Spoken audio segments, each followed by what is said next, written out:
According to Winston Churchill, no date, he states that some men change their party for the sake of their principles, others their principles for the sake of their party.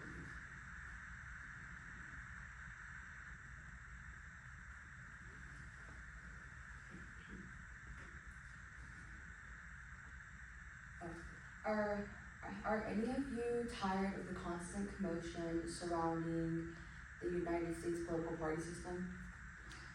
Yeah, because I am too, and which is why I spent the past, well, I have been researching, but I've recently spent the past several weeks researching and further educating myself on political parties in the United States.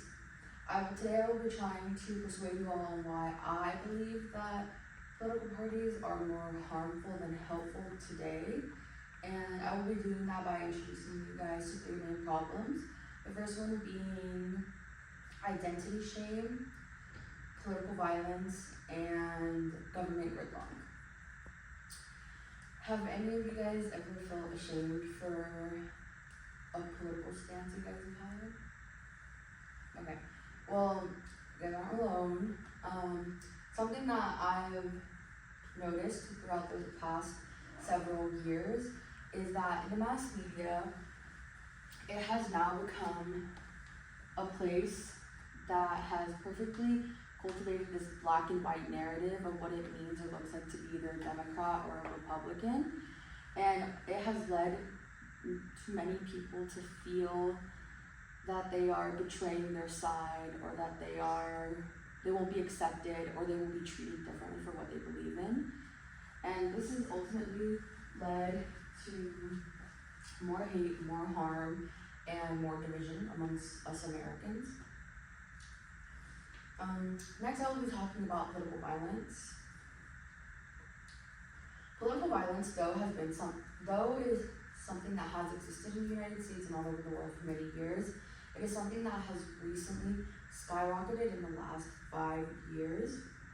Take, for example, the 2 assassination attempts on President Trump, the assassination of Minnesota state lawmaker and her husband, the shooting of a top healthcare executive, and the killing of 2 Israeli embassy employees in Washington, along with most recently Charlie Kirk, and in the past, John F. Kennedy and Martin Luther King Jr. All of these are results of political violence. Now I'll be going on, and this is something that needs to be worked on, and this is something that shouldn't be happening, I believe. Now we'll be talking about government gridlock. Government gridlock, or in other words, is known as a stalemate or deadlock, which ultimately just means that the government is having a difficult time either passing laws or meeting the needs of American people. And most recently, we actually have a recent example of this, which is just the last month the government shut down and recently opened back up. This ended up hurting so many Americans all over the country. And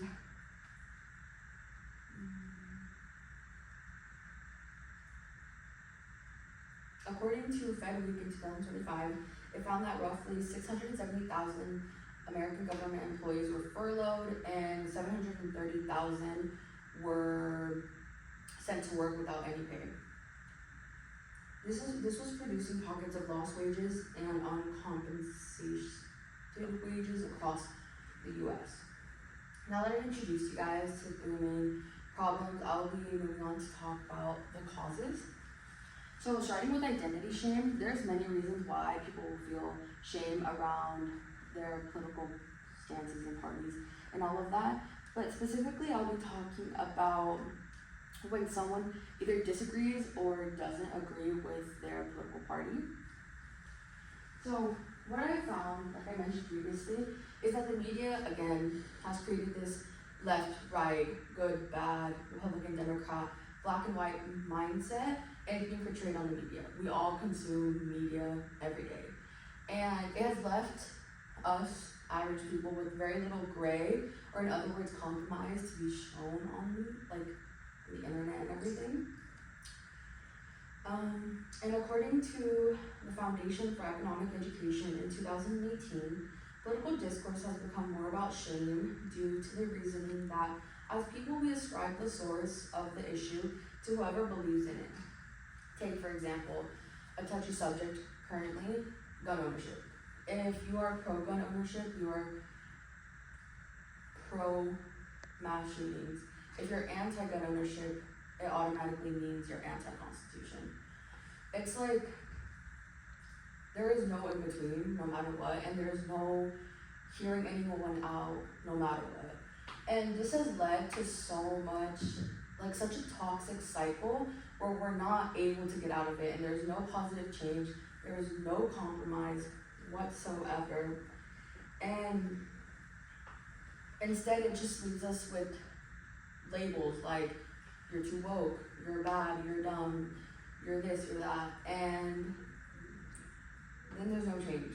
There's just another toxic cycle. Next, I'll be talking about the rise of political violence in the US. So, as I mentioned previously, and as I feel like we all know, political violence is a crazy thing on the internet and just in real life. And after doing some research, I found that actually one of the leading causes to all this political violence is partisan identities, or in other words, like political identities, and how much you identify yourself with your political party. So,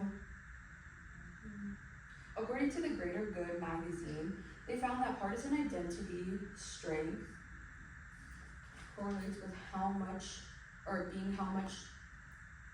being a Democrat or Republican is part of who they are is the most important factor in endorsing violence, a factor ratified by many other studies. This shows that political parties and how it plays a role on people's identity is a huge leading factor to political violence all over the US. Finally, our final issue and its cause is government gridlock, which just basically means that it's when the government is stuck or out of standing.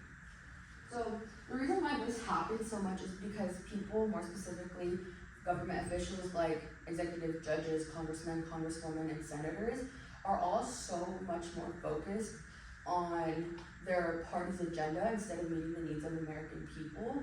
And this creates another toxic cycle where people are getting their needs met, and there's so much us versus them mentality.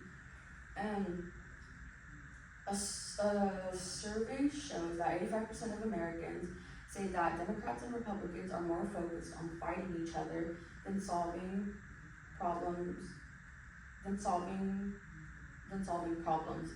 And an overwhelming amount of people believe that partisan fighting can be harmful, and basically the government is governing for their benefit and the benefit of their party instead of the American people.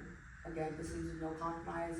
How are we supposed to get things done? How are we supposed to meet the needs of people when they're fighting each other?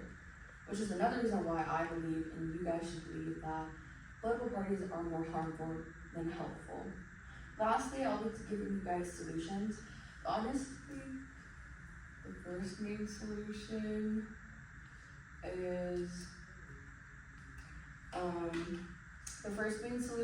is to educate yourself. I feel like being educated is like the greatest thing you can do for yourself and the people around you. Get to know yourself, because when you're educated and you know yourself, you are more likely to make better informative decisions, and hopefully that will lead those around you to also get to know themselves and educate themselves. Second, I encourage you all to question everything you see, because many news sources have so many bias behind them that we're so unaware about. So if you question everything you see and don't believe everything you see on the media and educate yourself, then you're more likely to stay informed on real proper things. And there's a QR code here if you guys want to scan it. It's for the Associated Press, which I read was an unbiased news site. And my call to action, what I call you guys to do is to use your voice, never stop peacefully protesting, believe in what you believe in. So today I have tried to persuade you all on why I believe political parties in the United States are more harmful than helpful, and I did that by introducing you guys to the main problems, which are identity shame, political violence, and government gridlock. And I hope you guys just never forget that we hold the power to change things that were once harmful to then become helpful.